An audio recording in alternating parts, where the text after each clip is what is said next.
तुम हमेशा के लिए ताज और तख्त से महरूम कर दिए जाओ। నందమూరి బాలకృష్ణ ఎన్బీకే 109వ సినిమాను బాబీ దర్శకత్వంలో తెరకెక్కిస్తున్నారు.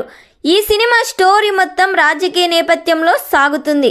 బాలయ్య బాబు చెప్పే ప్రతి డైలాగ్ కూడా మాస్గానే ఉండబోతుంది.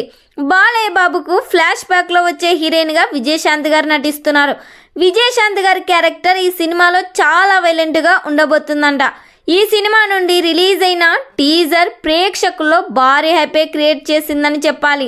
ఈ సినిమా కానీ థియేటర్స్లో రిలీజ్ అయితే బాలయ్య బాబుకున్న క్రేజీతో ఈజీగా 500 కోట్లు కలెక్ట్ చేస్తుంది. ఈ సినిమా నుండి టైటిల్ని రివీల్ చేయలేదు, కానీ దసరా కానుకగా ఈ సినిమా నుండి మరో ట్రైలర్ని టైటిల్ని రిలీజ్ చేయబోతున్నట్లు మేకర్స్ తెలిపారు. మరి ఈ సినిమా థియేటర్స్లో రిలీజ్ అయ్యి బిగ్గెస్ట్ బ్లాక్ బస్టర్ హిట్ కావాలని కోరుకుందాం.